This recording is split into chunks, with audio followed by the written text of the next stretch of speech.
இன்றைக்கு நம்ம ஒரு முக்கியமான சத்தியத்தை நம்ம என்ன செய்ய போகிறோம், நம்ம படிக்க போகிறோம்.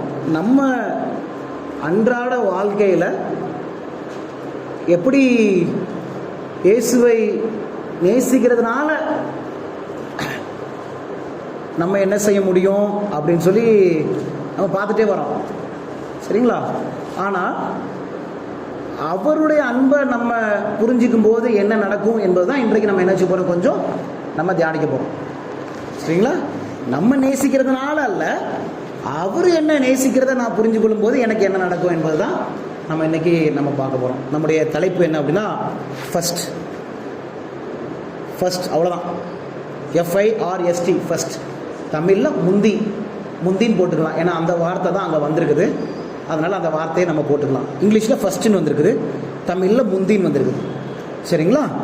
அந்த வார்த்தை என்ன அப்படின்னு சொல்லி நம்ம பார்க்கலாம். பாப்பா, நீங்கள் ஃப்ரீயாக இருங்க, சரிங்களா? நீங்கள் கோல்டாகன்னு சொல்லி கஷ்டப்படாதுங்க, எங்களுக்கு எந்த டிஸ்டர்பன்ஸ் இல்லை, சரியாம்மா? நீங்கள் வந்ததே எனக்கு ரொம்ப சந்தோஷம், சரிம்மா? பார்க்கலாமா? 1 யோவான் புஸ்தகம் போகலாம். 1 ஜான் புஸ்தகம், 1 யோவான் புஸ்தகத்தில் 4ஆம் அதிகாரத்துக்கு போங்களேன். 4ஆம் அதிகாரத்தில் 19வது வசனம் பாருங்களேன். 19வது வசனத்தில் ஒரு வார்த்தை வர்றதை நம்ம பார்க்கணும், சரிங்களா? 1 யோவான் புஸ்தகத்தில் 4வது அதிகாரத்தில் 19வது வசனம்.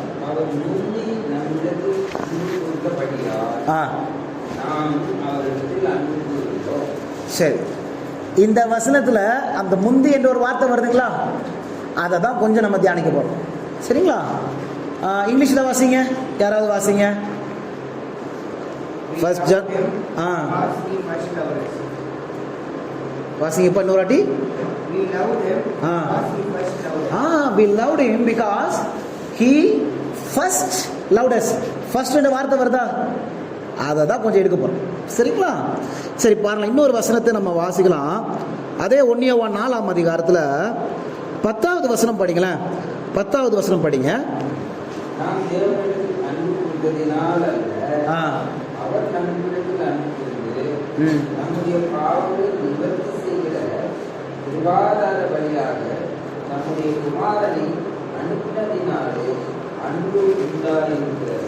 அந்த வசனம் பாருங்க, நாம் தேவனிடத்தில் அன்பு கூர்ந்ததினால் அல்ல, அவர் நம்மிடத்தில் அன்பு கூர்ந்து என்ற வார்த்தை வருதுல்ல. இப்ப அதே இங்கிலீஷ்ல பாருங்களேன், இப்ப படிங்க அந்த வசனத்தை.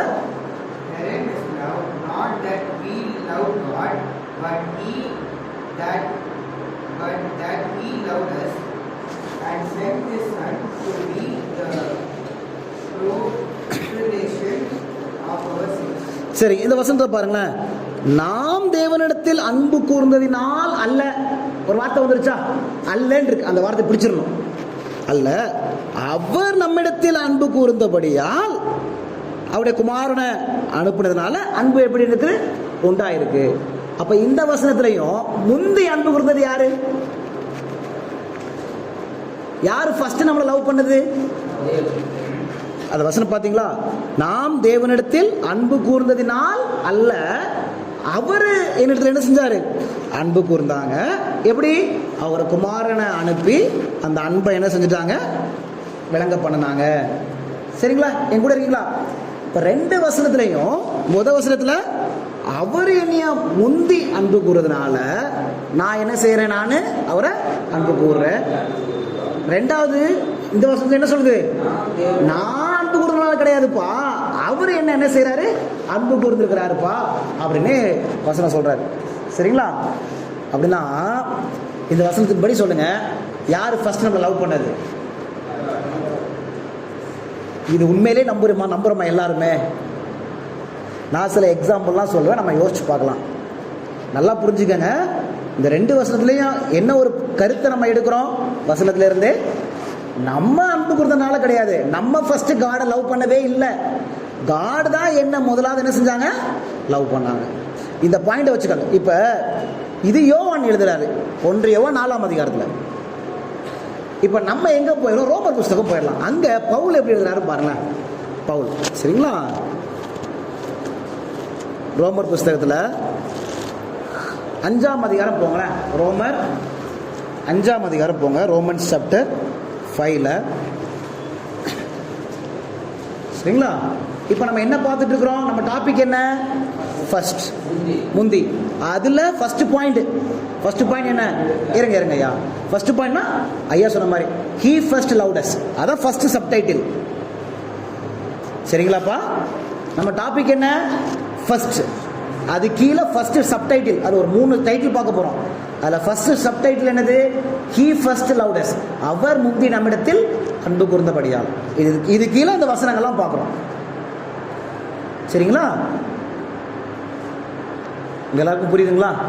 ஒரு 3 பாயிண்ட் பார்ப்போம். நம்ம கொஞ்சம் ஆண்டோடைய கிருபையினால இதை புரிஞ்சுக்கிட்டோம் அப்படின்னா நம்மளோட ஆவிக்கிற வாழ்க்கை ரொம்ப சந்தோஷமாக இருக்கும், இன்னும் ஜாயாக இருக்கும்.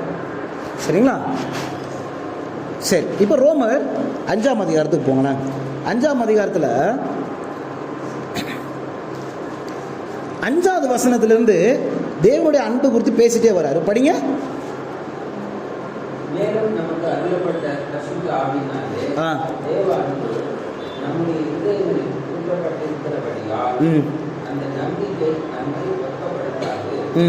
அன்றியும் நாம் பலனற்றவர்களாய் இருக்கும்போதே குறித்த காலத்தில் கிறிஸ்து அக்கிரமக்காரருக்காக மரித்தார்.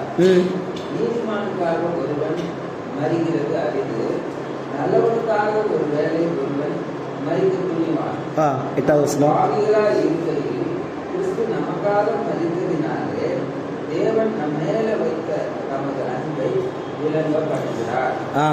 இப்படி நாம் அவருடைய ரத்தத்தினாலே நீதிமான்கள் ஆக்கப்பட்டிருக்க கோபாக்கினைக்கு நீங்களாக அவராலே நாம் ரட்சிக்கப்படுவது அதிக நிச்சயமாக.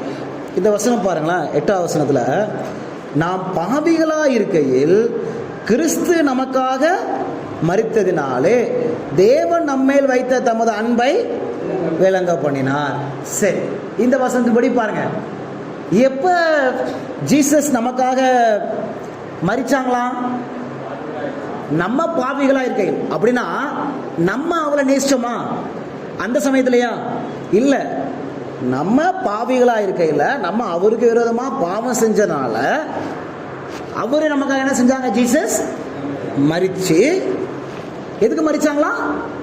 அன்பை விளங்க பண்ணினார். அப்படின்னா என் மேல அவருக்கு அன்பு இருந்ததுனால நமக்காக அவர் மரிச்சு.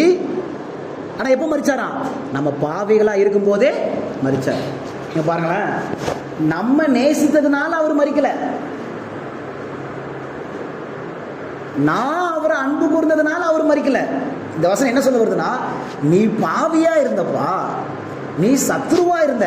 பாருங்க, இன்னும் கொஞ்சம் கீழே 10வது வசனத்துல நாம் தேவனுக்கு சத்துருக்களா இருக்கையில் அவருடைய குமாரனின் மரணத்தினாலே அவருடனே ஒப்புரவாக்கப்பட்டோமானால். அப்ப நம்ம எப்படி இருந்தோமா? தேவனுக்கு சத்துருவா இருந்தோம். நல்லா பாருங்களேன், 8வது வசனத்துல நம்ம பாவிகளா இருந்தோம்னு சொல்றாரு. 10வது வசனத்துல நம்ம சத்துருக்களா இருந்தோம்னு சொல்றாரு. 6வது வசனத்துல படிச்சுன்னா 6th verseல அன்றியும் நாம் பலனட்டு இருக்கும் போதே கிறிஸ்து நமக்காக என்ன செஞ்சாராம்? மரிச்சாராம்.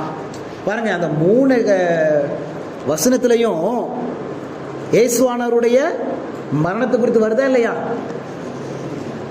நம்ம பலவீனமா இருக்கையில கிறிஸ்து மரிச்சாங்களாம், நம்ம பாவிகளா இருக்கையில ஜீசஸ் நமக்காக என்ன செஞ்சாங்களாம்? மரிச்சாங்களாம். நம்ம அவருக்கு சத்துருக்களா இருக்கையில ஜீசஸ் நமக்காக என்ன செஞ்சாங்களா? மரிச்சாங்களாம். அப்படிதானங்க? அப்ப ஏன் மரிச்சாங்க? ஏன் மரிச்சாங்க? நம்ம அவரை நேசனால் மரிச்சாங்களா, இல்ல அவரு நம்மளை நேசனால் மரிச்சாங்களா? அப்ப எப்ப அவரு தன்னுடைய அன்பை, லவ் நமக்கு எக்ஸ்பிரஸ் பண்ணாங்க? அதான் பாயிண்ட். நான் பாவிகளா இருக்கையில, நான் பலவீனமா இருக்கையில, நான் அவருக்கு சத்துருக்கா இருக்கையில அவர் என்னைய ஃபர்ஸ்ட் லவ் பண்ணாரு. சரிங்களா? அந்த பாயிண்ட் புரிஞ்சுக்கணும். இப்ப அவர் முந்தி என்னை அன்பு கூர்ந்தாரு. he first loved me, but when அதான் முக்கியமான கொஸ்டின். நான் பலவீனமா இருக்கையில, நான் பாவியா இருக்கையில, நான் சத்துருக்களா இருக்கையில அவர் என்ன செஞ்சாரு? நேசிச்சாரு. பாயிண்ட் கிடைச்சிருச்சா? அப்போ இதை நம்ம உண்மையிலேயே நம்புகிறோம். நான் பாவிகளாக இருக்கையில் என்னை நேசிச்சாரு, சத்துருக்களாக இருக்கையில் நேசிக்கிறாரு, நான் பலவீனமாக இருக்கையில் என்னை நேசிச்சாரு, அதனால தான் கிறிஸ்துவையே எனக்காக மரிக்கிறதுக்கு ஒப்பு கொடுத்தாங்க அப்படின்னா, இதை உண்மையிலேயே நம்ம நம்புகிறோம் அப்படின்னா, ஏன் சில நேரங்களில் நம்ம பாவம் செஞ்ச பிறகு சோர்ந்து போயிடுறோம்? ஜீசஸ் எப்போ மரிச்சாங்க? நான் பாவியா இருக்கும் போது தான் மரிச்சாங்க. அப்ப எப்ப என்னை நேசிச்சாங்க? நான் பாவியா இருக்கும் போதுதான் என் மேல அன்பு காட்டி, நான் அன்பு காட்டாமல் இருந்தாலும் அவர் என் மேல அன்பு காட்டி எனக்காக மரிச்சாங்க. உங்களுக்கு புரியுதுங்களா? இந்த வசனத்தை நல்லா நம்ம விசுவாசிச்சாதான் முக்கியமான கருத்து புரிஞ்சிடும். நம்ம சோர்ந்து போக மாட்டோம். சில நேரங்களில் நம்முடைய பலவீனத்தினால சில பாவங்களை நம்ம செஞ்சிடறோம், ஆண்டவரை விட்டு தூரமாக போயிடுறோம். சில நேரங்களில் இந்த உலக ஆசையினால, உலகத்தில் காணப்படக்கூடிய சில காரியத்தினால நம்ம தேவனை விட்டு நம்ம என்ன செஞ்சிடறோம், நம்ம தூரமாக போயிடுறோம். ஆனால் அது திரும்பி ஆண்டவர் நம்மளை வர சொல்கிறாரா? பாருங்களேன், ஒரு வசனம் சொல்கிறேன். எரேமியா புஸ்தகம் போங்க. எரேமியா புஸ்தகம் எனக்கு ரொம்ப பிடிச்ச இந்த வசனம். Book of Jeremiah, book of Jeremiah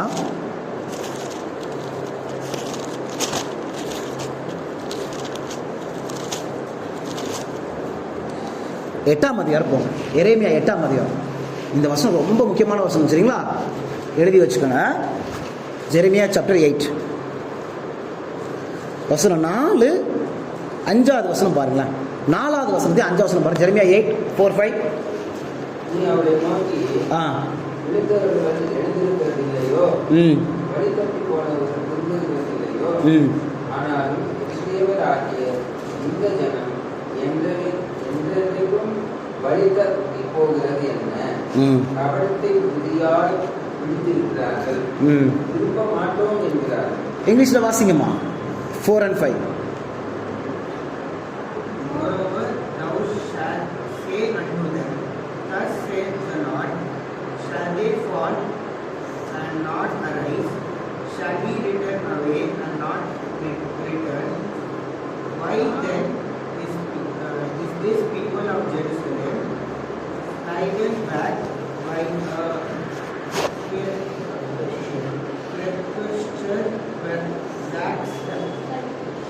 backslide? They hold fast, decide, they refuse to return. Steadfast, backslide இந்த வார்த்தையில் வருது. இங்கே பாருங்களேன், தமிழில் 4வது வசனத்தில் விழுந்தவர்கள் எழுந்திருக்கிறது இல்லையோ. இப்போ ஒரு குழந்தை விழுந்தா என்ன செய்யும்? குழந்தை பார்த்துருக்கீங்களா? நீங்கள் குழந்தை ஸ்ட்ரீட்டில் நீங்கள் கூப்பிட்டு போகிறீங்க, குழந்தை உங்களுக்கு முன்னாடி நடந்து போகுது, திடீர்னு அது வேகமாக போய் தத்தளிச்சு குழியில் எங்கேயா விழுந்து டக்குன்னு பொத்துன்னு விழுந்துருச்சு. என்ன செய்யும் குழந்தை? திரும்பி எலும்பி எங்கே ஓடி வரும்? அம்மாவை நோக்கி ஓடி வரும். அப்படியே படுத்து கிடக்குமா குழந்தை? அதான் காட் சொல்கிறாரு, விழுந்தவர்கள் எழுந்திருக்கிறது இல்லையோ, விழுந்தவர்கள் எழுந்திருக்கிறது இல்லையோ, வழி தப்பி போனவர்கள் திரும்புறது இல்லையோ.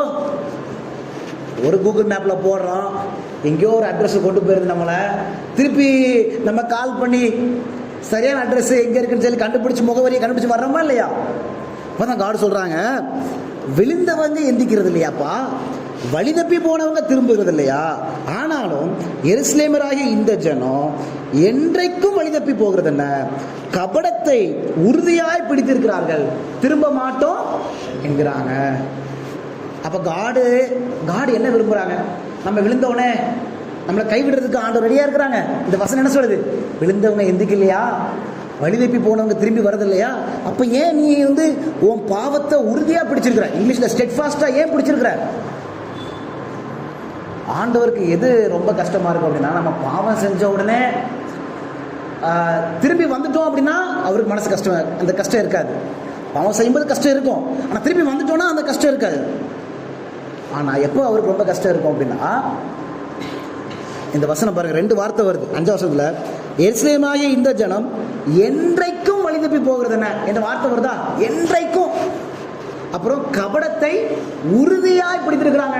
உறுதியா, ஃபோமா, நான் எழும்ப மாட்டேன், நான் விழுந்துட்டேன், இனிமேல் நான் எழும்பவே மாட்டேன், நான் வழி தப்பி போயிட்டேன், நான் திரும்பவே மாட்டேன், பைபிளே படிக்க மாட்டேன், ஜெபமே பண்ண மாட்டேன் அப்படின்னு இருக்கிறோம் பாருங்களேன். அதுதான் ஆண்டுடைய மனசை ரொம்ப கஷ்டப்படும். விழுந்துட்டா திரும்பி வந்துட்டோன்னா பரவாயில்ல, என் பிள்ளை வந்துட்டான், என்னை நம்பி வந்துட்டான், ஓகே. ஆனால் அப்படியே இருந்துட்டோம் அதுலேயே. ஞாயிற்றுக்கிழமை விழுந்தாச்சு, சனிக்கிழமை வரைக்கும் பிடிச்சிருப்போம். இந்த நியூ இயர் விழுந்திருப்போம், ரெசல்யூஷன் எடுத்துருவோம், இனி அடுத்த நியூ இயர் தான் நம்ம எழும்புவோம் அப்படின்னு. சரிங்களா? அதுதான் தேவனுடைய மனசை ரொம்ப கஷ்டப்படுத்தும். புரிஞ்சுக்க முடியுதுங்களா? சரி, ஆனால் எப்படி இருந்து ஜெயிக்கலாம்? அதுக்கு தான் ரோமரில் நம்ம வாசித்தோம். எப்போ தேவன் நம்ம லவ் பண்ணாங்களாம்? நம்ம பலனட்டு இருக்கையில் லவ் பண்ணாங்க, பாவியாக இருக்கும்போது லவ் பண்ணாங்க, சத்துருக்களாக இருக்கையில் நம்மளை லவ் பண்ணாங்க, அக்கிரமக்காரராக இருக்கும்போது நம்மளை என்ன செஞ்சாங்க? லவ் பண்ணாங்க. அப்போ ஏன் நமக்கு சந்தேகம் வருது? ஐயோ நான் பாவம் செஞ்சுட்டேனே, தேவன் என்னை மன்னிப்பாரா மன்னிக்க மாட்டாரா அப்படி ஏன் நினைக்கிறோம்? அப்படின்னா என்ன பிரச்சனை நம்மகிட்ட இருக்குது? நான் பாவியாக இருக்கும்போது என்னை நேசிப்பார் அப்படின்னு அந்த அண்டர்ஸ்டாண்டிங்கே எனக்கு வரவே இல்லை. நான் பலவீனமாக இருக்கும்போது என்னை நேசிக்கிறாரு அப்படின்னு அந்த அண்டர்ஸ்டாண்டிங்கில் நான் என்ன செய்யலை, இன்னும் வரவே இல்லை. கூட இருக்கீங்களா இல்லையா? பாருங்களேன், இன்னொரு வசனம் வாசிக்கிறேன், எனக்கு ரொம்ப பிடிச்சது. லூக்கா புஸ்தகம் போங்க. லூக்கா புஸ்தகம் 22ஆம் அதிகாரம் போங்க. Look chapter 22. ரொம்ப முக்கியமான ஒரு சத்தியம். சில ப்ராக்டிக்கல் டிப்ஸ் எல்லாம் பார்க்கலாம். சரிங்களா? நடைமுறை வாழ்க்கையில் சில கருத்துக்கள். லூக்கா 22 எடுத்துக்கோங்க. 31 படிங்க, 31 32 படிங்க. 31 32. லூக் 22 31 32. சரிங்களா? படிங்க. சீமோனே சீமோனே, இதோ கோதுமையை சுலக்கினால் உடைக்கிறது போல சாத்தான் உங்களை உடைக்கிறதற்கு உத்தரவு கேட்டுக்கொண்டான். நானும் உன் விசுவாசம் ஒழித்து போகாதபடிக்கு உனக்காக வேண்டிக் கொண்டேன்.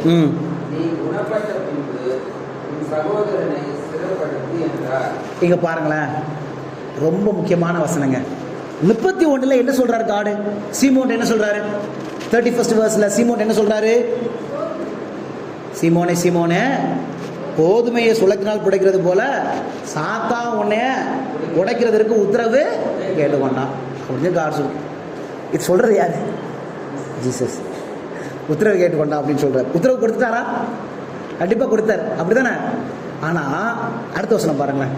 அடுத்த வசனம், நானும் உன் விசுவாசம் ஒழிந்து போகாதபடிக்கு உனக்காக வேண்டிக் கொண்டு நீ குணப்பட்ட பின்பு உன் சகோதரரை ஸ்திரப்படுத்து. நல்லா பாருங்க, நல்லா பாருங்க. அவன் விழுவானே ஆண்டவர் தெரியுமா தெரியாதா? சேவல் கூறுறதுக்கு முன்பாக நீ என்ன செய்வ, என்ன மறுதலிப்பேன்னு சொன்னார். ஆனா விழுவான்னு தெரியும், ஆண்டவர் என்ன ஜெபம் பண்றாரு? உன் விசுவாசம் ஒழிந்து போகாதபடிக்கு நான் உனக்காக நான் என்ன செய்வேன், ஜெபம் பண்ணுவேன் அப்படி சொல்றாரு. அந்த வசனம் சொல்லிட்டு அந்த 30 செகண்ட்ல நீ குணப்பட்ட பின்பு அப்படின்னு ஒரு வார்த்தை வருதா? அப்படின்னு என்ன அர்த்தம்? இங்கிலீஷ்ல என்ன வருது? ஆஃப்டர் யூ ஆர் கன்வெர்ட்டடா, strengthen thy brethren. அதுக்கு முன்னாடி என்ன வருது? when you are converted, when you are converted. அப்ப அவன் விழுந்துருவான் என்பது ஆண்டவருக்கு தெரியும். இன்னொன்னு, ஆண்டவர் விருப்பம் என்ன? சேவல் கூவுறதுக்கு முன்பாக நீ என்னை மறுதலிப்ப. ஒரு ஃபாலை பத்தி பேசுறாரு, அவனுடைய விழுகை, ஃபால் மிஸ்ட், நீ விழுவப்பா. செகண்ட் கன்வெர்ட்டட் அப்படின்னா அடுத்தது என்ன சொல்ல வர்றாரு? நீ விழுவ. ஆண்டவருக்கு ஒரு ஆசையை, கிறிஸ்துவோட ஆசை சொல்றாரு, நீ குணப்பட்ட பின்பு. அப்படின்னா அவர் ஜெபம் பண்ணேன்னு சொல்லுவாங்கல்ல, நான் உனக்காக வேண்டிக் கொண்டேன் அப்படின்னா எதுக்கெல்லாம் வேண்டிக் கொண்டாரு அப்ப ஜீசஸ்? ஒன்று, கண்டிப்பாக அவன் மறுதளிக்க கூடாது, கண்டிப்பாக ஜெபம் பண்ணியிருப்பார். 2, அவன் ஒருவேளை விழுந்தாலும் அவன் என்ன செய்யணும், குணப்படணும் என்பதற்காக ஜீசஸ் ப்ரேயர் பண்ணியிருப்பார். எப்படி இருக்கீங்களா இல்லையா? ஏன்னா 2 விஷயம் சொல்றாருல. ஒன்று, சேவல் கூவுறதுக்கு முன்பாக நீ மறுதளிப்ப. அடுத்தது என்ன சொல்றாரு? நீ குணப்பட்ட பின்பு. அப்படின்னா ஒன்று விழுந்துடக்கூடாது, இன்னொன்று விழுந்தாலும் அவன் என்ன செய்யணும், குணப்படணும் அப்படின்னு சொல்லி கிரைஸ்டுடைய ப்ரேயர் லைஃப் இருந்துச்சு. நம்ம லைஃப்ல எப்படி? சில நேரங்களில் நம்ம லைஃப்லையும் ஜீசஸ் சில ஃபால், சில விழுகையை அனுமதிப்பாங்க. ஏன் அனுமதிப்பாங்க? அவர் கொடுக்கறது இல்லை, காட் பெர்மிட் பண்ணுவாங்க. ஏன் பெர்மிட் பண்ணுவாங்க? ஏன் சீமோனுக்கு பெர்மிட் பண்ணாங்க தெரியுமா? ஏசப்பா சொன்னாங்க, 1 மணி நேரம் நீ என்ன செய்ய, விழித்திருந்து ஜெபம் பண்ணு. பேதுரு என்ன செஞ்சாரு? தூங்கினார். இப்ப ஏன் விழுகையை அனுமதிச்சாங்க அப்படின்னா, சீமோனே நீ தூங்கினாலாம் நீ என்ன செய்ய முடியாது, பிரச்சனை தூங்கினாலாம் நீ எனக்காக நிற்க முடியாதுப்பா, சோதனையை நீ ஜெயிக்க முடியாது, நீ ஜெபம் பண்ணாதான். அப்படின்னு என்ன அர்த்தம்? நீ தேவனை சார்ந்திருந்தாதான் நீ என்ன செய்ய முடியும், சோதனையை ஜெயிக்க முடியும் என்ற ஒரு பாடத்தை சொல்லிக் கொடுப்பதற்காக தான் ஆண்டவர் விழுகையே அனுமதிச்சாங்க. அவன் நாசமா போனோம், அவன் திரும்பி எழுப்பி வரக்கூடாது என்பதற்காக விழுகையை தேவன் அனுமதிக்கல. எதுக்கு விழுகை அனுமதிச்சாங்க? தேவனை சார்ந்து கொண்டாதான் அவன் எல்லா சோதனையும் ஜெயிக்க முடியும். ஜெபம் பண்ணாம தூங்கிட்டே இருந்தா அவன் பாவத்தை ஜெயிச்சிடலாம் அப்படின்னு அவன் ஒருபோதும் நினைச்சிடக்கூடாது என்பதற்காக தான் அந்த விழுகையை தேவன் என்ன செஞ்சாங்க, அனுமதிச்சாங்க. நம்ம வாழ்க்கையிலேயே அதே மாதிரி தான். காலைல சில நேரம் ஜெபம் பண்ண மாட்டோம், சில நேரம் நம்ம பைபிள் படிக்க மாட்டோம், ஆண்டவரை சார்ந்து ஆண்டுகிட்ட போய் நம்ம ஹார்ட்டை கொட்டியிருக்க மாட்டோம். காட்டை போயிட்டு எனக்கு நீங்கள் வேணும்ப்பா, உங்கள் வல்லமை எனக்கு வேணும், இன்னைக்கு இந்த பாவத்தை இந்த சோதனையை ஜெயிக்கணும்னா நீங்கள் தான்ப்பா எனக்கு உதவி செய்ய முடியும்னு சொல்லி நம்ம போய் கேட்டிருக்க மாட்டோம். காலையில் ஜெபத்தில் நேரத்தை செலவிட்டிருக்க மாட்டோம். என்ன நடக்கும் தெரியுமா? அந்த நாளில் சில விழுகை நடந்திருப்போம், சில பாவத்தில் விழுந்திருப்போம். நம்ம ஏன் காட் அதை அலோவ் பண்ணுறாங்க? காட் ஒரு பாடத்தை சொல்லிக் கொடுக்குறாங்க. என்ன சொல்லிக் கொடுக்குறாங்க அப்படின்னா, நீ என்ன சார்ந்து கொள்ளவில்லை என்று சொன்னால் நிச்சயமாக பாவத்தை என்ன செஞ்சிருவ, பாவத்தில் விழுந்துருவ. அதை சொல்லிக் கொடுக்காதான் தவிர நம்மளை அப்படியே விழ தள்ளிட்டு நம்மளை தூக்காமல் இருக்கக்கூடிய ஒரு தெய்வன் கிடையாது. புரிஞ்சுக்க முடியுதுங்களா? அப்போ நம்ம தேவன் எதுக்கெல்லாம் ஜெபம் பண்ணுவாங்க? ஒன்றே நம்ம விழாமல் இருக்கணும், அதுக்காக ப்ரேயர் பண்ணுவாங்க. ரெண்டாவது எதுக்கு ஜெபம் பண்ணுவாங்க? மறுதளிச்சாலும் குணப்படணும் என்பதற்காக ஜெபம் பண்ணுவாங்க. விழுந்தாலும் நம்ம குணப்படணும் என்பதற்காக தேவன் என்ன செய்வாங்க, ஜெபம் பண்ணுவாங்க. பாருங்களேன், எனக்கு இந்த சத்தியம் புரிஞ்ச பிறகுதான் என் வாழ்க்கையில் சில நேரங்களில் விழும்போதெல்லாம் ஜீசஸ் எனக்காக ப்ரேயர் பண்ணுறாரு. எதுக்கு ப்ரேயர் பண்ணுறாரு? நான் விழுந்தாலும் குணப்படணும்னு எனக்காக ப்ரேயர் பண்ணுறாரு. அப்படின்னா நான் எதுக்கு ப்ரேயர் பண்ணாமல் இருக்கணும்? சில நேரங்களில் பாவத்தில் நம்ம விழுந்துட்டோம், கோவப்பட்டுட்டோம், சில நேரங்களில் பொய் சொல்லிட்டோம், ஏதோ ஒரு விதத்தில் சில பெருமை வந்துருச்சு அப்படின்னா நமக்கு அதுக்கப்புறம் ஜெபம் பண்ணவே மனசுல வர மாட்டுது. அப்ப எனக்கு இந்த கருத்து, இந்த ஜீசுடைய குணத்தை ஆண்டவர் ஞாபகப்படுத்துற. என்ன குணம்? ஜீசுடைய குணம் என்னது? நம்ம விழுந்தாலும் நம்ம திரும்பி எழுப்பி வரோம் என்பதற்காக ஜீசஸ் ப்ரேயர் பண்றாங்களா பிதாட்ட. அப்ப அவரே நான் விழுந்தாலும் என் பிள்ளை எழும்பணும் அப்படின்னு அவரே ப்ரேயர் பண்ணும்போது நான் என்ன செய்யணும்? அப்ப நான் போய் பேசலாம்ல, அவரே பேசிட்டு இருக்காரு எனக்காக, அப்ப நான் போய் அவர்கிட்ட போய் ஜெபம் பண்ணலாம்ல. புரிஞ்சுக்க முடியுதுங்களா? ஏன் அவர் போய் ஜெபம் பண்றாருன்னா, நம்ம விழுந்தாலும் நம்ம நேசிக்கக்கூடிய தகப்பன் ஒருவர் உண்டு. யோசிச்சு பாருங்களேன், நம்முடைய குழந்தை அது விழுந்துருச்சு, நம்ம கையை பிடிச்சிட்டு வர சொல்றோம், ஆனால் அதை கையை பிடிக்காம அது முன்னாடி போகுது, அது கொஞ்சம் குறும்பு ஜாஸ்தி, போய் விழுந்துருது, திரும்பி ஓடி வருது. நம்ம என்ன செய்வோம்?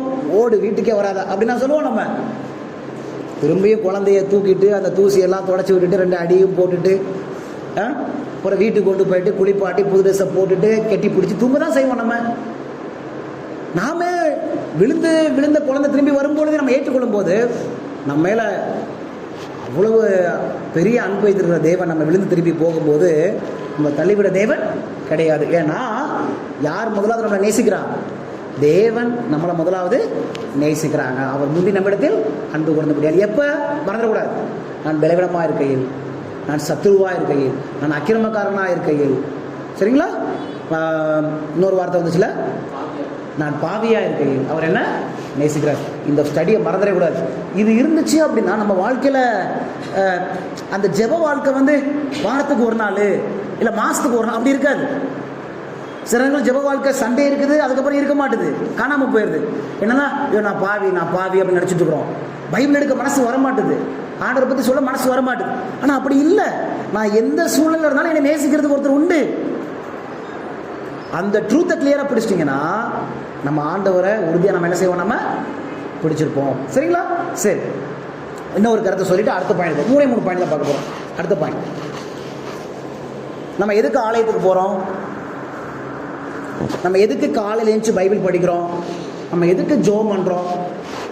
கொஞ்சம் எதுக்கு நம்ம ஊழியம் செய்கிறோம்? நம்ம எதுக்கு நம்ம ஒரு பைபிள் ஸ்டடிலாம் வச்சு பைபிளை திறந்து படிக்கிறோம் அப்படின்னா உங்கள்கிட்ட அப்படி கேள்வி கேட்டால் நீங்களா என்ன சொல்வீங்க?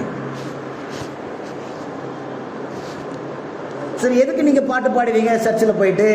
எதுக்கு நீங்கள் சாட்சி சொல்லுவீங்க? எதுக்கு நீங்கள் விசேஷ செய்தி எடுக்கிறீங்க, ஓய்நல் பழி பாடம் எடுக்கிறீங்க, பிரசங்கம் எடுக்கிறீங்கன்னா நம்ம என்ன சொல்லுவோம்? சில நேரத்தில் நான் பிரசங்கம் பண்ணாதான் தேவன் என்ன நேசிப்பாரு. இந்த அண்டர்ஸ்டாண்டிங் இருக்கா? யோசிச்சு பாருங்க. நான் பைபிள் படிச்சாதான் என்னை தேவன் நேசிப்பாரு. நான் காலையில் எழும்பி ப்ரேயர் பண்ணாதான் காட் என்ன நேசிப்பாங்க. நான் ஊழியம் செஞ்சாதான் தேவனே நேசிப்பாரு. அதனாலே நம்ம என்ன செய்வோம்? ஆலயத்துக்கு நான் ஓய்வு நாளைக்கு சரியா போனாதான் ஆண்டவர் என்னைய நேசிப்பாரு. இந்த அண்டர்ஸ்டாண்டிங் இருக்குதா பொதுவா இன்னைக்கு மக்கள்ல? ஆனா அந்த அண்டர்ஸ்டாண்டிங் முழுசா தப்பு. ஏன் தப்பு?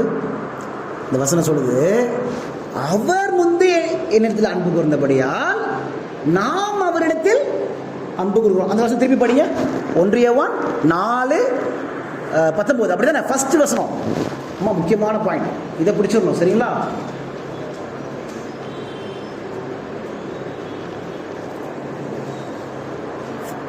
கரெக்டு தானே? அந்த வசனம் கரெக்டு தான் பாஸ்டர்?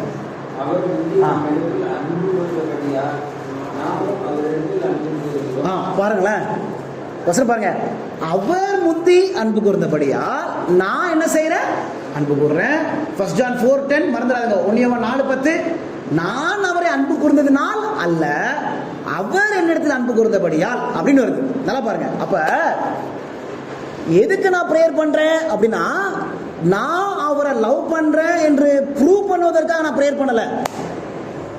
நான் எதுக்கு நான் பிரேயர் பண்றேன்? எதுக்கு நான் அவர்கிட்ட பிரேயர் பண்றதுன்னா என்னது? கான்வர்சேஷன், பேசுறது, பிரசங்கம் பண்றது இல்ல. ஒரு நாள் அதை சொல்லித்தரேன் பிரேயர். சரிங்களா? காட்ட பேசுறது, ஓப்பனா காட்ட பேசுறது. இன்னைக்கு பிரேயர்ல கூட பெரிய வஞ்சனை இருக்கு. இன்னைக்கு எல்லாரும் சொல்றாங்க பிரேயர் பண்ணாலே அந்த 4 காரியம் இருக்கணும். என்ன காரியம்? Adoration, confession, thanks giving, supplication அப்படின்னு சொல்றாங்க. ஆனா அப்படிலாம் கிடையவே கிடையாது. பைபிளை நீங்க படிச்சு பாருங்க. ஒரு சில பிரேயர்ல அந்த 4மே வரவே வராது. ஒரு சில இடத்துல வந்திருக்கும், ஒரு சில இடத்துல வந்திருக்காது. ஆனா அந்த 4 கட்டாயமா இருக்கணும், அந்த 4 இருந்தாதான் பிரேயர்னு சொல்றாங்கல்ல, அப்படிலாம் கிடையவே கிடையாது. உங்க எல்லாருக்கும் ஹோம்ஒர்க். யோனா ஒரு பிரேயர் பண்ணார். சரிங்களா? உங்க எல்லாருக்கும் ஹோம்ஒர்க். நான் அடிக்கடி ஹோம்ஒர்க் கொடுக்குறேன். யோனா 4ஆம் அதிகாரம் நினைக்கிறேன். யோனால உங்களுக்கு மீனின் வயிற்றுக்கு எல்லாம் வெளியில் வந்த பிறகு கடைசி அதிகாரம் இருக்குது பார்த்தீங்களா? கடைசி அதிகாரத்தில் யோனா 4ஆம் அதிகாரத்தில் 1லேருந்து 5 நீங்கள் எல்லாரும் ஒரு 10 வாட்டி இந்த வசனத்தை படிக்கணும். யோனா 4ஆம் அதிகாரத்தில் 1லேருந்து 5 இப்போ படிக்க போகிறதில்ல, ஹோம்ஒர்க். சரிங்களா? அதில் படித்து பாருங்க. யோனாவுடைய ப்ரேயரில் அந்த 4 காரியம் இருந்துச்சா? ஆக்ட்ஸ் சொல்றாங்களே, adoration, confession, thanks giving, supplication, அதில் இருந்துச்சான்னு பாருங்க. ஆனால் அந்த ப்ரேயருக்கு காட் ஆன்சர் கொடுத்தாரான்னு பாருங்க. இப்படி பைபிளில் ரொம்ப ப்ரேயர் இருக்கு. மோசஸ் ப்ரேயர் உங்களுக்கு நான் ஒரு நாள் சொல்லிக் கொடுக்குறேன். வாட் இஸ் ட்ரூ ப்ரேயர் அப்படின்னு சொல்லித்தரேன். சரிங்களா? ட்ரூ ப்ரேயர்னா சிம்பிளாக என்னன்னா, உன் ஹார்ட்டில் என்ன இருக்கோ அப்படியே கொட்டுறதான் ட்ரூ ப்ரேயர். என்ன இருக்கோ ஓப்பனாக கொட்டுறது. ஓப்பனாக உன்னுடைய இரிட்டேஷன், உன்னுடைய ஃப்ரஸ்ட்ரேஷன், உன்னுடைய ஆங்கர், நான் என்ன சொன்னேன்? உன்னுடைய இரிட்டேஷன், உன்னுடைய ஃப்ரஸ்ட்ரேஷன், உன்னுடைய ஆங்கர், இதெல்லாம் கொட்டுறதுதான் ட்ரூ ப்ரேயர். ஏன்னா அந்த ப்ரேயரில் இருந்து மட்டும்தான் ஹார்ட் வரும், மற்றது வந்து ஹார்ட்லாம் வராது, வெறும் நாக்கு தான் செய்யும். சரிங்களா? ஒரு நாள் யோனா அதில் கொட்டுவார் பாருங்க. அவருடைய ஃப்ரஸ்ட்ரேஷன், இரிட்டேஷன், அவருடைய ஆங்கர் எல்லாத்தையும் கொட்டுவார். அதில் அடரேஷனும் இருக்காது, அதில் தேங்க்ஸ் கிவிங்கும் இருக்காது, அதில் கன்ஃபெஷனும் இருக்காது, வெறும் சப்ளிகேஷன். அது சப்ளிகேஷன் கூட ட்ரூ சப்ளிகேஷன்லாம் இருக்காது. அப்படியே திட்டுவார் ஆண்டவரை பயங்கரமாக. ஆனால் காட் ஆன்சர் கொடுப்பார். Super prayer. அதுக்கப்புறம் தான் எனக்கே ஒரு ட்ரூ ப்ரேயர்னா என்னன்னு தெரிஞ்சிச்சு. சரிங்களா? அது ஹோம்ஒர்க் 10 படிங்க. ஒரு நாள் உங்களுக்கு சொல்லித்தரேன் மேலே ட்ரூ ப்ரேயர்னா என்ன அப்படின்னு சொல்லிட்டு. சரி, எதுக்கு ப்ரேயர் பண்ணணும் அப்படின்னா, நல்லா புரிஞ்சுக்கோங்க. நான் காடை நேசிக்கிறேன் என்பதை ப்ரூவ் பண்ணுவதற்காக ப்ரேயர் இல்லை. அவரு என்ன நேசிக்கிறத நான் புரிஞ்சதுனால நான் அவர்கிட்ட பேசுறேன். அதுதான் ட்ரூ, அதுதான் உண்மையான ஜெபம். புரிஞ்சுக்க முடிஞ்சா இல்லையா? இப்ப ஒரு அப்பா இருக்கிறாங்க, ஒரு பையன் இருக்கிறாங்க அப்படின்னா, என் அப்பாட்ட நான் அவரை எவ்வளவு லவ் பண்றேன் அப்படின்னு ப்ரூவ் பண்ணுவதற்காக அந்த பையன் பேசுறது உண்மையான ஒரு ரிலேஷன்ஷிப் இல்லை. அந்த அப்பா என் மேல எவ்வளவு பாசம் வச்சிருக்காங்கன்னு சொல்லி அதை உணர்ந்து அப்பா கிட்ட பேசுறான் பாருங்க, அதுதான் உண்மையான பிரேயர் லைஃப். வித்தியாசம் இருக்குதா இல்லையா? பாருங்க, இப்ப நம்ம என்ன சொல்றோம்? நான் பிரேயர் பண்ண பிறகுதான் அவர் என்ன லவ் பண்ணுவார் அப்படிங்கிறோம். அப்படின்னா டாபிக் என்ன? He first loved us. அவர் முந்தி. நம்ம இப்படி நினைச்சோம்னா அப்ப யார் முந்தி? நம்ம தான் முந்தி. என் கூட இருக்கீங்களா? நம்ம என்ன நினைக்கிறோம்? நான் பிரேயர் வழியா நான் ஒரு அன்பு கூர்ந்துட்டு அவர்கிட்ட ப்ரூவ் பண்ணுவேன், அப்புறம் அவர் என்னை நேசிப்பார் அப்படின்னு நம்ம நினைக்கிறோம். சின்ன வயசுலேருந்தே நான்லாம் இப்படி தான் கற்று வளர்ந்தேன். எல்லாரும் எனக்கு சொல்லி கொடுத்தது அதான். சரிங்களா? ஆனால் அப்படி நம்ம போட ஆரம்பிச்சிட்டோம் அப்படின்னா இந்த வசனங்கள்லாம் தப்பாயிடும். ஏன் பைபிள் படிக்கிறோம்? நான் டெய்லி எஞ்சி பைபிள் படிச்சாதான் ஜீசஸ் என்னை லவ் பண்ணுவாரு, அதுக்காக பைபிள் இல்லை. அவர் என்ன லவ் பண்றதுனால எனக்காக அவர் மரிச்சிருக்கிறாரு. அந்த மரணத்தினால அந்த அன்பை காட் டெமான்ஸ்ட்ரேட் பண்ணிருக்காங்க. அவர் என் மேல எவ்வளவு அன்பு வச்சிருக்கிறாருன்னு காட் என்ன வச்சிருக்காங்க? டெமான்ஸ்ட்ரேட் பண்ணிருக்காங்க. அதனால நான் என்ன செய்யறேன்? அவரை லவ் பண்றேன். அதனால அவர் வார்த்தை, அவர் பேசுற வார்த்தை தான் என்னது? பைபிள். அவர் என்கிட்ட பேசுறாரு, அந்த அப்பாவுடைய வார்த்தை நான் கேட்கணும். அதனால நான் காலையில எழுந்து என்ன செய்யறேன்? நான் பைபிள் படிக்கிறேன். புரிஞ்சா? ரொம்ப ரொம்ப முக்கியமான ஒரு பிராக்டிக்கல் காரியம். சரிங்களா? ஓய்வு நாள் சனிக்கிழமை இருக்கிறதுனால ஓய்வு நாளுக்கு நான் ஆலயத்துக்கு போகணும், ஓய்வு நாள் ஆசரிச்சாதான் தேவன் என் மேல நேசிப்பாரு என்பதனால நான் ஓய்வு நாளுக்கு ஆலயத்துக்கு போகல. காட் என் மேல என்னை என்ன செஞ்சாரு? என்னை நேசிக்கிறாரு. என் மேல பயங்கரமா பிரியம் வச்சிருக்கிறாரு, பாசம் வச்சிருக்கிறாரு. அந்த அன்பை நான் ரியலைஸ் பண்றேன். அதனால நான் ஆலயத்துக்கு போறேன். ஃபர்ஸ்ட் போய் நிற்பேன். அந்த சோல் எங்க போய் நிற்கும்? ஆலயத்துல ஃபர்ஸ்ட் போய் நிற்கும். ஆனா காடை நான் நேசிச்சாதான் காடனை நேசிப்பாரு அப்படின்னு இருக்கக்கூடிய ஹார்ட் எப்பவுமே லேட்டா தான் போகும் சபைக்கு. உங்களுக்கு புரிஞ்சுக்க முடியுதா? ஊழியம் என்பது நான் ஊழியம் செஞ்சாதான் ஆண்டவர் நேசிப்பார், அதனால ஊழியம் இல்லை. தேவன் எனக்கு எவ்வளவோ காரியம் செஞ்சு என்ன நேசிக்கிறாரு, அந்த அன்பை நான் உணர்ந்ததுனால அந்த அன்பை போய் அப்படியே போய் நான் சொல்றேன். அதுதான் என்னது? ஊழியம். புரிஞ்சுக்க முடியுதுங்களா பிள்ளைங்களா? ரொம்ப ரொம்ப முக்கியமான ஒரு காரியம். சரிங்களா? அப்போ நம்ம லைஃப்பில் யோசிச்சு பார்ப்போம். ஒரு நாள் காலையில் பைபிள் திறக்கிறோமே, காடுடைய லவ்வை நான் புரிஞ்சுக்கிட்டு அந்த ஆசையில் என் அப்பா என்கிட்ட பேசணும்னு சொல்லி பைபிளை திறக்கிறேன்னா, ஒரு நாள் நான் ஜெபம் பண்ணுறேன்னு அவர் என்னை நேசிக்கிறதுனால நான் என்ன செய்கிறேன்னா நான் பைபிளை நான் ப்ரேயர் பண்ணுறேன்னா, ஊழியம் என்பது அவரை நேசிக்கிறதுனால, இந்த கருத்து தப்பாக புரிஞ்சுக்காதுங்க, அவரை நேசிக்கிறதுனால என்ற ஒரு காரியம் அது கூட சில தப்பாயிருது. எப்படின்னா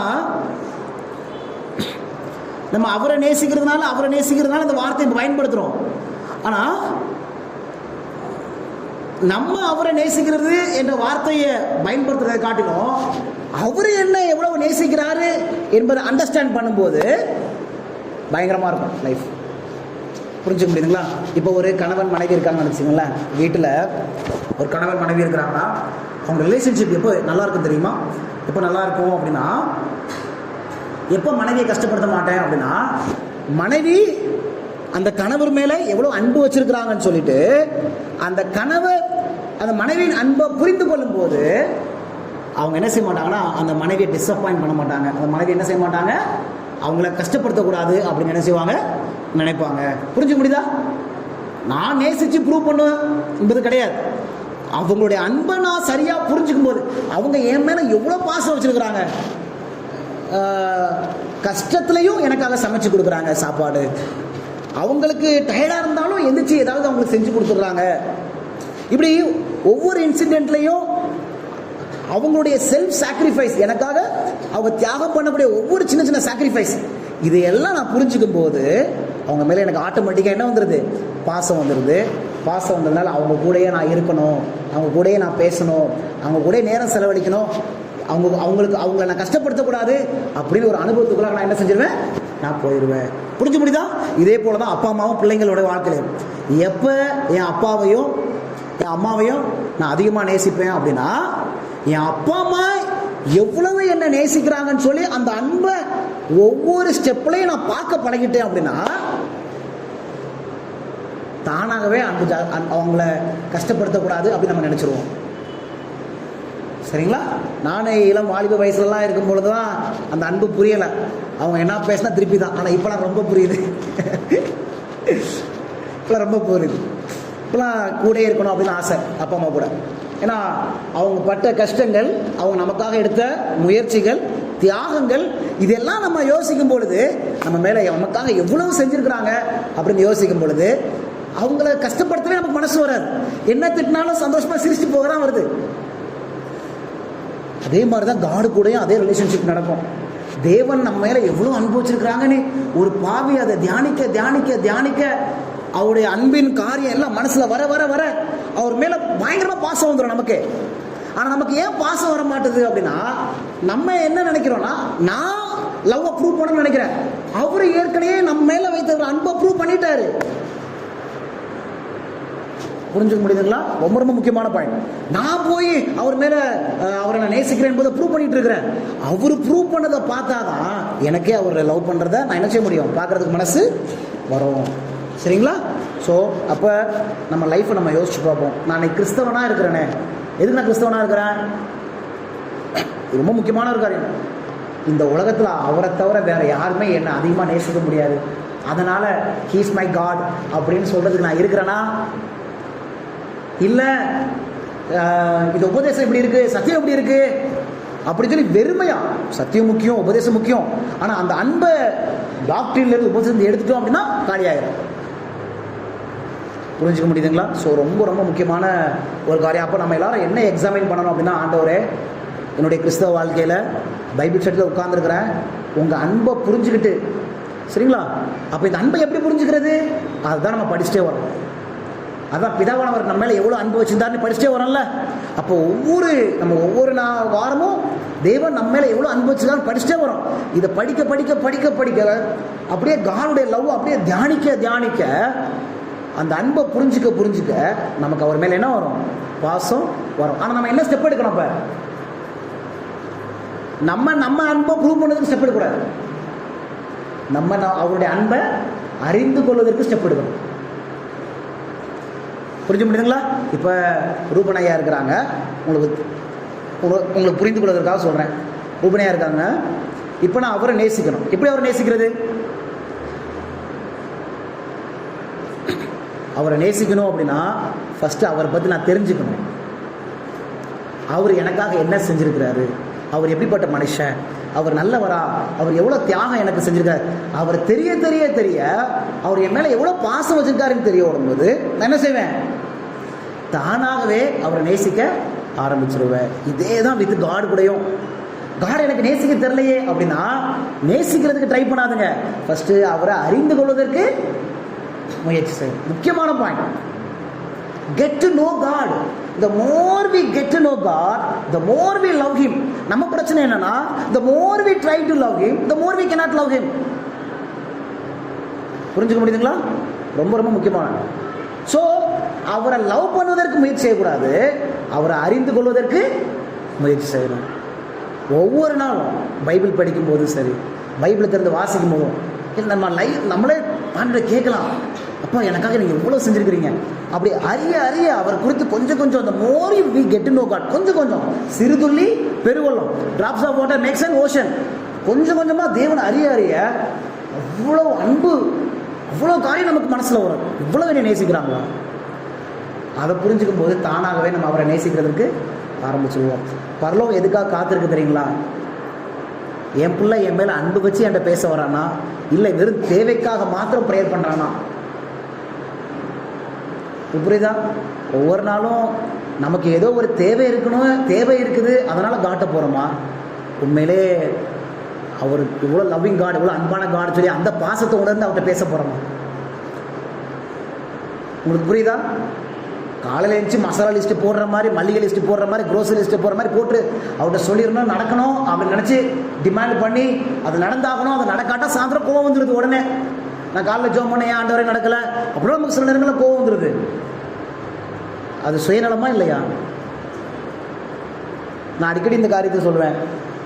ஒரு வீட்டில் ஒரு பையன் அப்பா கூட இருக்கிறான் அப்படின்னா சொத்துக்கு மாத்திரம் இருக்கிறான், ஆனால் அப்பாவுக்காக இல்லைன்னா எப்படி இருக்கும்?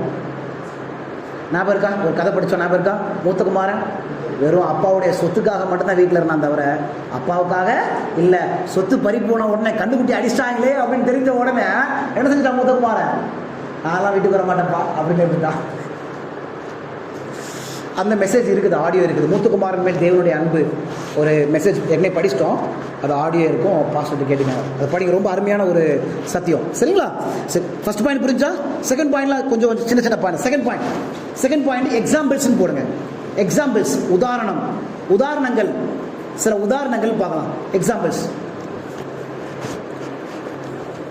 சரிங்களா? ஒரு 5 எக்ஸாம்பிள் சுருக்கமா சொல்லி முடிச்சிடும். எப்படி இந்த ஃபர்ஸ்ட்ல காட் லவ்ட் அஸ் என்பதை எப்படி ப்ரூவ் பண்ணா தெரிஞ்ச எக்ஸாம்பிள். ஆதியாகமம் 3ஆம் அதிகாரம், ஆதியாகமம் 3ல பிராக்கெட்ல ஆடம் அண்ட் ஈவ் போட்டுக்காங்க. ஆதாம் ஏவாள். நீங்க சொல்லுங்க, இந்த கதையில யார் முதலாவது நேசிச்சா? இந்த கதையில ஆதாம் ஏவாள் தப்பு செஞ்சுட்டாங்க. இதுல யார் ஃபர்ஸ்ட் லவ் பண்ணது?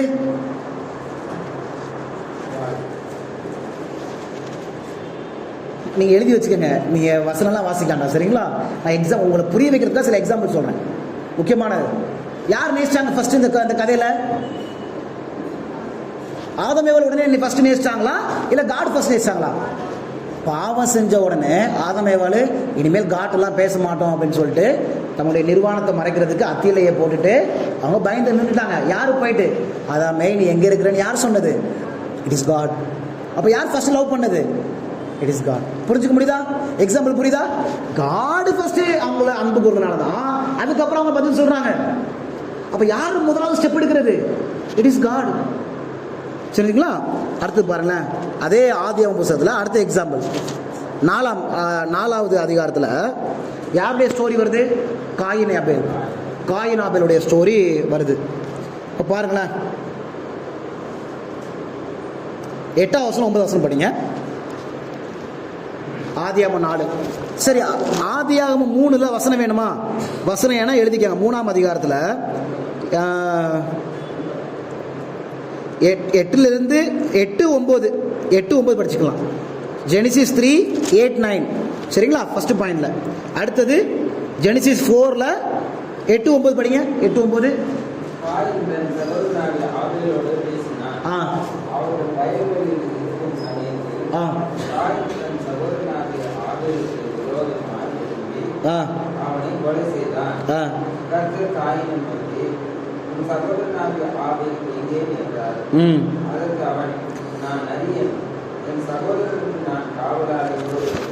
சரி, இந்த கதையில யார் ஃபர்ஸ்ட் பேசினது? கூட இருக்கீங்களா?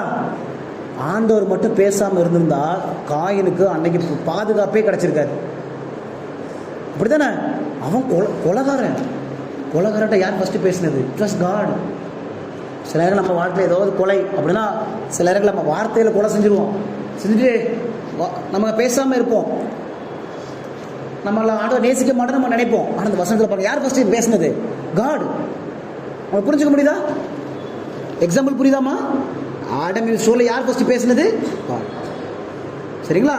காயின் அண்ட் ஏபேல் ஃபர்ஸ்ட் யார் பேசினது? காட். பாருங்களேன், அடுத்தது பாருங்களேன், அப்போஸ்தலர் 9ஆம் அதிகாரம் பாருங்க. அப்போஸ்தலர் 9ஆம் அதிகாரம், ஆக்ட்ஸ் சாப்டர் 9ல 1 ஃபர்ஸ்ட் முதல் வசனம் படிங்க.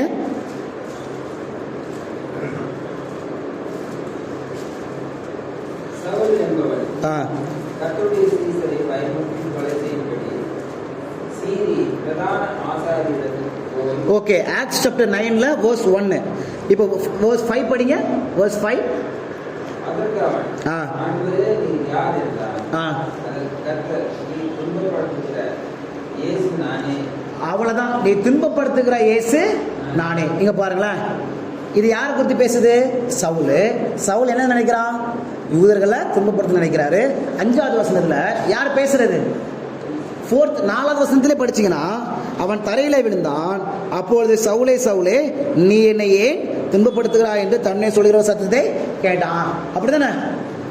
எல்லாருக்கும் இந்த ஸ்டோரி தெரியல. இந்த ஸ்டோரியிலேருந்து ஒரே லெசன் மட்டும் எடுக்கிறேன், அவ்வளோதான். தெரிஞ்ச ஸ்டோரினால கொஞ்சம் வேகமாக போகிறேன். சரிங்களா? புரிஞ்சுக்க முடியுதுங்களா? அப்போ யார் பேசுகிறா? காடு ஃபர்ஸ்ட் என்ன செய்கிறாங்க? பேசுகிறாங்க. இப்படி பைபிளில் பல ஸ்டோரிஸ் இருக்கு. இன்னும் 2 எக்ஸாம்பிள் நீங்கள் கண்டுபிடிங்க. பாவம் செஞ்ச உடனே ஃபர்ஸ்ட் காடு வந்து அப்ரோச் பண்ணுவாங்க. ஏன்னா நம்மளால அஸ் எ சின்னர், நம்ம பாவிகளா இருக்கிறதுனால நம்மளால காடை அப்ரோச் பண்ண முடியாது.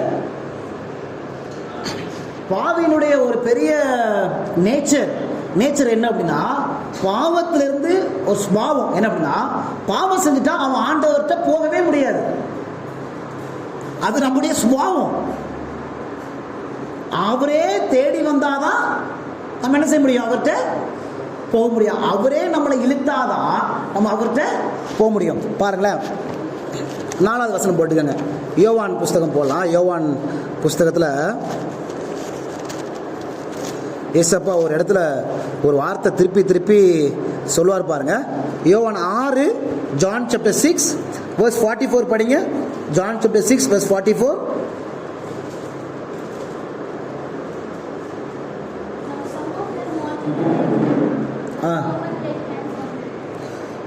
வாசிங்கம்மா. 44, ஜான் 6:44 படிங்க.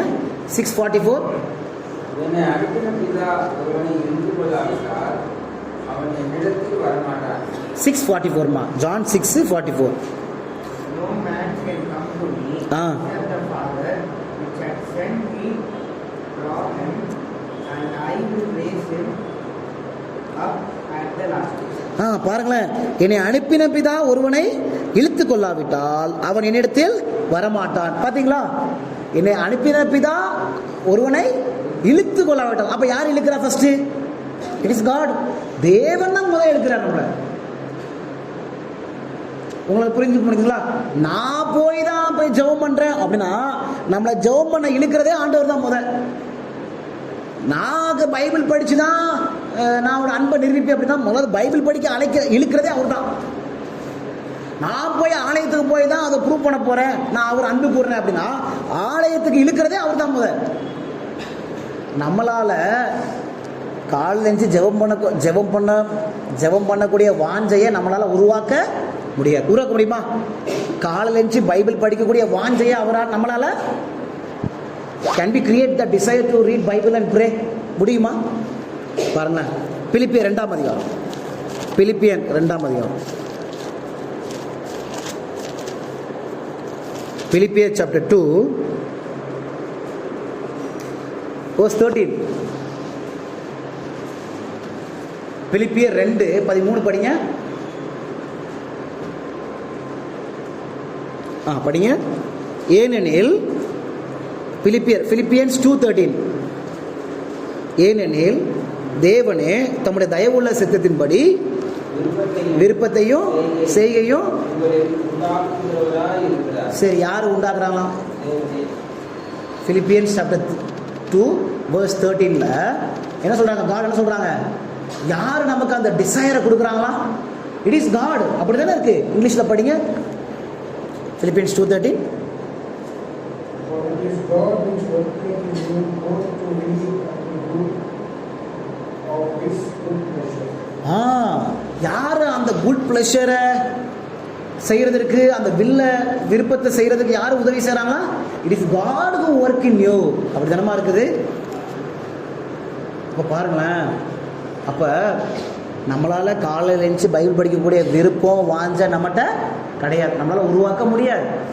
பைபிள் படிக்கக்கூடிய விருப்பம் நம்மளால உருவாக்க முடியாது. ஏன்னா நம்ம சுபாவமே என்னதான்? அவரை விட்டு ஓடி போறது தான். அதனால அவர் மாத்திரம்தான், அவர் இழுத்தா மாத்திரம்தான் நம்ம அவர்கிட்ட போக முடியும். இந்த கருத்து புரிஞ்சு முடிச்சுங்களா? கடைசி பாயிண்ட்ல போறோம். புரிஞ்சுங்களா? சரி, இழுத்தா என்ன செய்யணும்? அதான் நம்ம படிச்சோம்ல. எப்போ அவர் நம்மளை இழுக்கிறாரு? நம்ம பாவிகளா இருக்கையில் அவர் நம்மளை இழுக்கிறாரு. பலவீனமா இருக்கையில் அவர் நம்மளை இழுக்கிறாரு. சத்துருக்களா இருக்கையில் நம்மளை என்ன செய்யறாரு? அவரு இழுக்கிறாரு. நம்மளுடைய பாட்டு அங்க ஒண்ணுமே இல்லை. அதாவது நம்மகிட்ட ஏதோ நல்லது இருக்க வச்சு அவர் நம்மளை இழுக்கல. நம்மளை அவர் நேசிக்கிறதுனால அவர் நம்மளை இழுக்கிறாரு. நம்ம ஏதோ செய்யறதுனால, இப்போ நம்ம பாவம் செஞ்சிட்டோம் அப்படின்னா அந்த பாவத்திலிருந்து மீட்பதற்கு நம்ம எதாவது செய்ய முடியுமா? எதை செய்ய முடியுமா நம்மளால? நம்ம பாவி சின்னரா இருக்கிறோம். பாவத்தின் சம்பளம் என்னது? மரணம். இந்த மரணத்திலிருந்து நம்ம மீட்டெடுப்பது, நம்ம மீளணும் அப்படின்னா நம்ம எதை செய்ய முடியுமா? நம்ம எதாவது செஞ்சு அவரை நீங்க என்ன இழுங்க அப்படின்னு சொல்ல முடியுமா? அப்படி ஏதாவது அதை கம்பன்சேட் பண்றதுக்கு ஏதாவது இருக்குதா நம்மகிட்ட? அப்படி என்னம்மா? அந்த பாவ மன்னிப்பு கூட யார் தான் தரணும்? எப்படி நமக்கு பாவ மன்னிப்பு கிடைக்குது? இயேசுவின் ரத்தத்தினால நமக்கு பாவ மன்னிப்பு கிடைக்குது. ஆனா நம்மளால அந்த பாவ மன்னிப்பை உருவாக்க முடியுமா? புரிஞ்சு முடியுதா? ஈவன் பிரேயர் கூட சீஷர்கள் போய் கேட்பாங்க. ஒரு முறை ஜீசஸ்ட போயிட்டு சீஷர்கள், ஜெபிக்கிறதுக்கு எனக்கு என்ன செய்யுங்க, கற்றுக் கொடுங்க. ஜெபம் கூட என்னால பண்ண முடியாது. அப்ப காட் எனக்கு டீச் பண்ணாதான், தேவன் எனக்கு சொல்லி கொடுத்தாதான், தேவன் என்னை இழுத்தாதான். அப்ப அவர் என்னை இழுக்கிறதுக்கு நான் அவரை கட்டாயம் படுத்த முடியாது. அதுக்கு என்கிட்ட ஒண்ணுமே கிடையாது. புரிஞ்சுக்க முடியுதுங்களா? ஏன்னா நான் பாவி, நான் பாவத்தில் இருக்கிற நான் அவர்கிட்ட இருந்து பாவ மன்னிப்பை வாங்குறதுக்கு என்கிட்ட எதுவுமே இல்லை.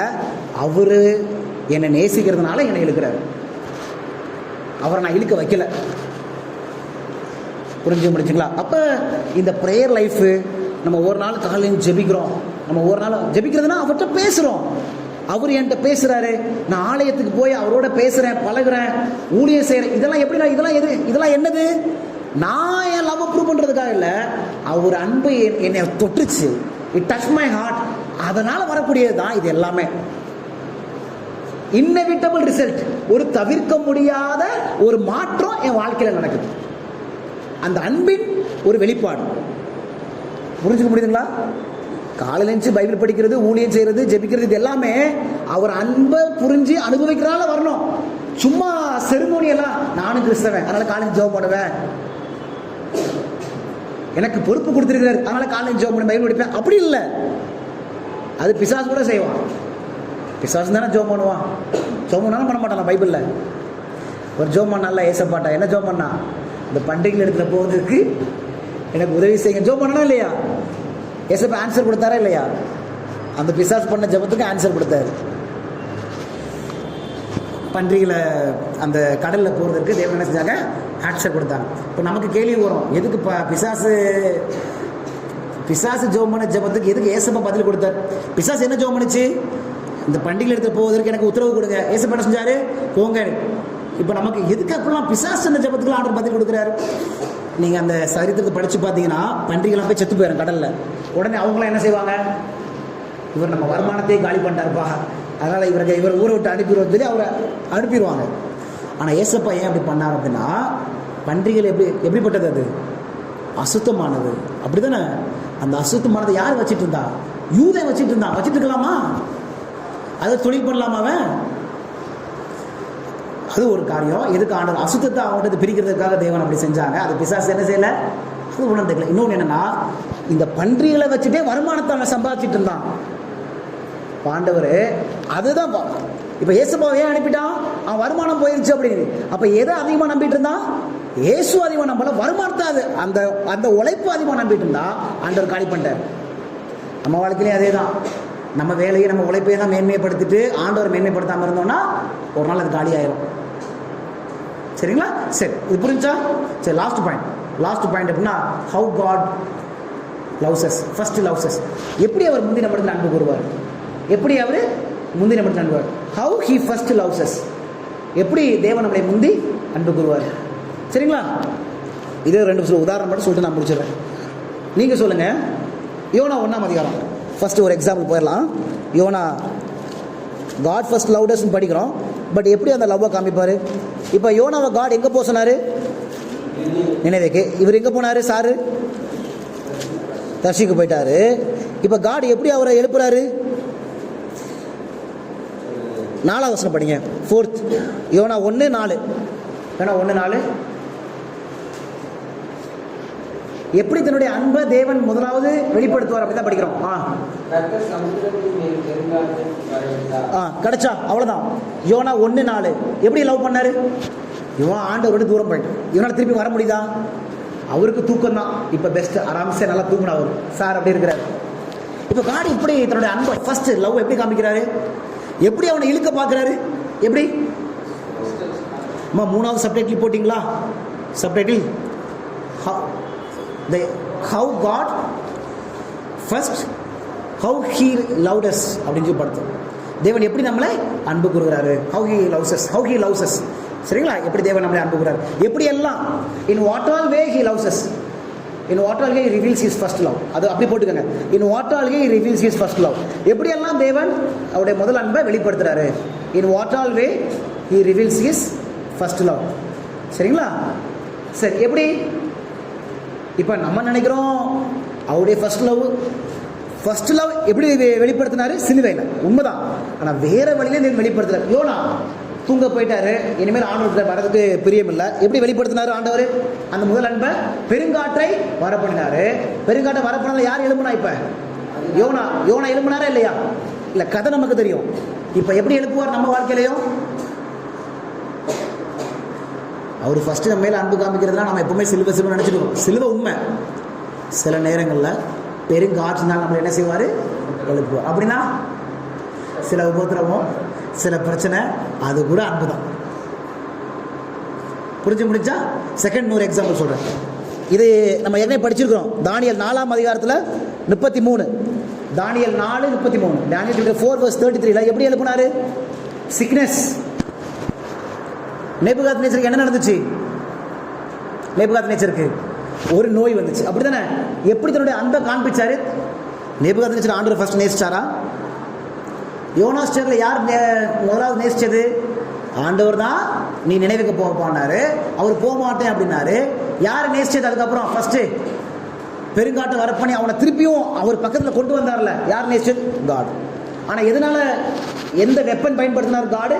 பெருங்காட்டு. அதான் பார்க்கணும் இதுல. In what all way God reveals his first love. செகண்ட்ல எப்படி காட் தன்னுடைய ஃபர்ஸ்ட் லவ் காமிப்பாரு? நேபுகாத்நேச்சர் ஆண்டவரை நேசிக்கல. இப்போ ஃபர்ஸ்ட் லவ் எப்படி காண்பிச்சாரு காடு?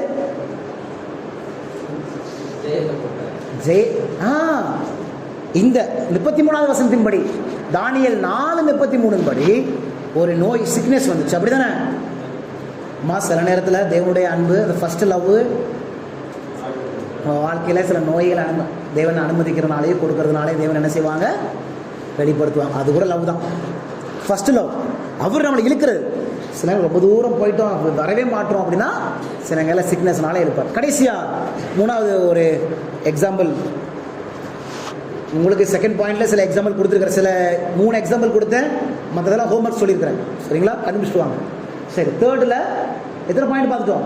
2 பாயிண்ட் பார்த்துட்டோம். லாஸ்ட் ஒரே ஒரு பாயிண்ட் மட்டும், நம்ம எப்படி தேவன் நம்மளை இழுப்பாரு அப்படின்னு சொல்லி இன்னும் ஒரு பாயிண்ட் மட்டும் நம்ம பார்த்துட்டு நம்ம முடிக்கலாம். அது எங்கே இருக்குன்னா 2 ராஜாக்கள் புஸ்தகத்தில் 22:8, 2 ராஜாக்கள் 22:8. சரிங்களா?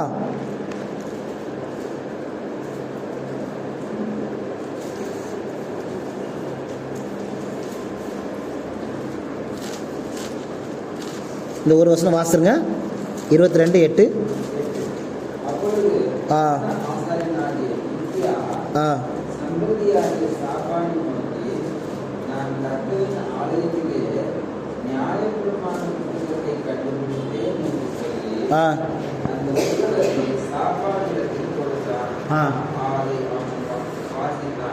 சரி, நீங்க எல்லாரும் நேரம் எடுக்கும்போது இந்த அதிகாரத்தை வாசிக்கணும். 2 ராஜாக்கள் 22ஆம் அதிகாரத்தில் ஒரு கிரேட் ரிஃபார்மேஷன் நடந்துச்சு. ஒரு பெரிய எழுப்புதல். யோசியா அவர் சிறு வயதில் இருக்கும்போது ஒரு பெரிய ரிஃபார்மேஷன் நடந்துச்சு. நீங்கள் இந்த வசனத்தை, இந்த அதிகாரத்துக்கு முன்னாடி படித்து பார்த்தீங்கன்னா, இஸ்ரவேல் ஜனங்கள் எல்லாருமே விக்கிரகத்தில் ரொம்ப மோசமாக இருப்பாங்க. அந்த சமயத்தில் காட் அவங்களை எப்படி இழுத்தாங்க தெரியுமா? என்ன கண்டுபிடிச்சாங்களாம்? ஆலயத்தில் என்ன கண்டுபிடிச்சாங்க? ஒரு நியாயப்பிரமாண புஸ்தகத்தை கண்டுபிடிச்சாங்களாம். இப்போ அதை யோசியா வாசிப்பாங்க. யோசியா, ஆசாரியன் எல்லாருமே வாசிப்பாங்க. வாசித்த உடனே அவங்க ரெட்டு உடுத்தி சாம்பல்ல இருந்து ஜோம் பண்ணி அந்த நியாயப்பிரமாணத்துப்படி நம்ம நடக்கணும் அப்படின்னு சொல்லி தீர்மானம் பண்ணுவாங்க. ஒரு பெரிய ரிவைவல் என்ன செய்யும்? நடக்கும். Third point, in what all ways God reveals his first love. எப்படி? வேத வசனத்தை. அங்கே என்ன கண்டுபிடிச்சாங்களா? 2 ராஜாக்கள் 22:8 ஒரு நியாயப்பிரமாண புஸ்தகம், அப்படிதானே? அப்போ நம்மளை தேவன் எப்படி எழுப்பாங்க? நம்மகிட்ட ஒரு புஸ்தகம் கொடுத்துருக்காரு, அப்படிதானே? ஒரு புக் கொடுத்துருக்காங்க காட். எந்த புஸ்தகம்? இந்த வேத வசனம். அந்த வேத வசனத்தின் வழியா காடு நம்மளை என்ன செய்வாங்க? நம்மளை அவருடைய அன்பை வெளிப்படுத்தி நம்மளை அவர்கிட்ட என்ன செய்வாங்க? காடு இழுப்பாங்க. புரிஞ்சுக்க முடியுதுங்களா? இப்படியெல்லாம் வெவ்வேறு விதத்தில் அவருடைய அன்பை காடு நமக்கு என்ன செய்வாங்க? காண்பிப்பாங்க. புயல் வழியாகவும் காண்பிப்பாங்க, நோய் வழியாகவும் காண்பிப்பாங்க, புத்தகத்தின் வழியாகவும் தேவன் என்ன செய்வாங்க, அப்படி காண்பிப்பாங்க. கெட்ட குமாரனுக்கு எப்படி தான் அன்பை காமிச்சாங்க காடு கடைசியில்?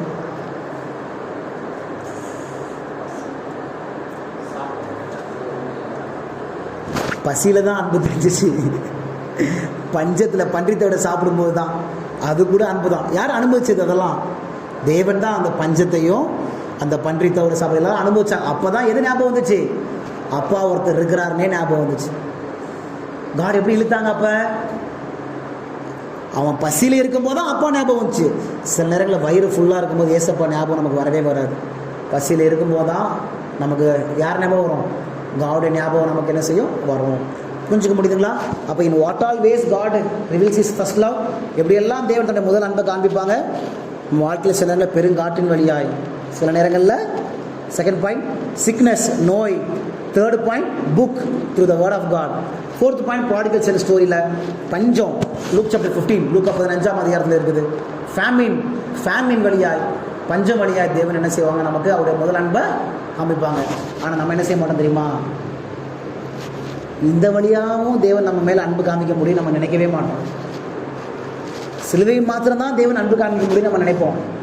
ஆனால் பஞ்சத்தின் வழியாகவும், புயலின் வழியாகவும், நோயின் வழியாகவும் தேவன் நம்மளை இழுக்கிறதற்கு எப்படியெல்லாம் பிரயாசப்படுறாரு, எப்படியெல்லாம் அவர் நம்மளை முந்தி அன்பு கூறுவதற்கு எப்படியெல்லாம் பிரயாசப்படுறாரு, ஸ்டெப் எடுக்கிறாரு. அதை நம்ம யோசிக்கவே மாட்டோம். நான் அடிக்கடி சொல்லியிருக்கேன்ல, முதலாவது காட் எப்படி நம்மளை இழுக்கிறதுக்கு பிரயாசப்படுவாங்க? Through blessings. If it is not heeded, அதுக்கு செவி கொடுக்காத பட்சத்தில் என்ன செய்வாங்க? காடு இந்த சிக்னஸ் வழியா, இந்த புயல் வழியா நம்மளை இழுக்க வேண்டியது இருக்கு. தூங்கிட்டு இருந்த யோனாவை பின்ன எப்படி எழுப்புறது? நீங்களே சொல்லுங்க. கப்பலில் தூங்கிட்டு அவனை எப்படி தான் எழுப்புறது? புயல் தான், வேற வழி கிடையாது.